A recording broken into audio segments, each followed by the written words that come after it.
সাভারের প্রাণবন্ত বাতাসে আপনাদের সবাইকে স্বাগতম। আজকে সাভারের একটি দারুণ জায়গায় ঘুরবো আমরা। চলুন তবে শুরু করা যাক। হ্যালো গাইস, আসসালামু আলাইকুম, welcome to back to my channel. মাত্র 50 টাকা হলেই ঘুরতে পারবেন এমন একটি জায়গায়, 3 বছরের নিচে এবং প্রতিবন্ধীদের জন্য প্রবেশ ফ্রি। আর আমি ভেবেছিলাম হয়তো 50 টাকা টিকিট হবে, কিন্তু এখানে টিকিট হচ্ছে জনপ্রতি মাত্র 30 টাকা। চারিদিকে সবুজ গাছপালা ঘেরা, হাঁটতে হাঁটতে পেয়ে যাবেন পার্কিং এরিয়া। এখানে গাড়ি রাখতে পারবেন, বাস রাখতে পারবেন। টিকিট কাটার পরে সোজা হেঁটে যাবেন, একদম সোজা। এই চারিদিকে বেড়া ধরে সোজা যেতে থাকবেন। তো হাঁটতে হাঁটতে চলে আসলাম এমন একটা জায়গায়, মানে গেটের সামনে দেখতে পাচ্ছেন, মানে ওয়াও, মানে সব সবুজ।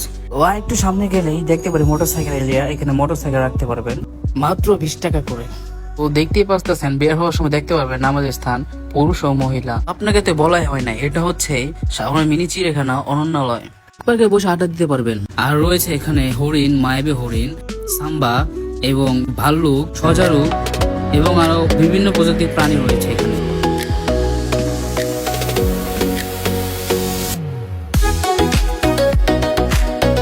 আরো রয়েছে মাশরুম। এখানে মাশরুম খুব কম দামে পাওয়া যায় এবং এখানে মাশরুম চাষ করা হয়। তো এটা লোকেশন সহজ করে বলতে গেলে সাভার সিএমবি স্থানে নেমে 1 মিনিট হাঁটলেই আসতে পারবেন এই পার্কে।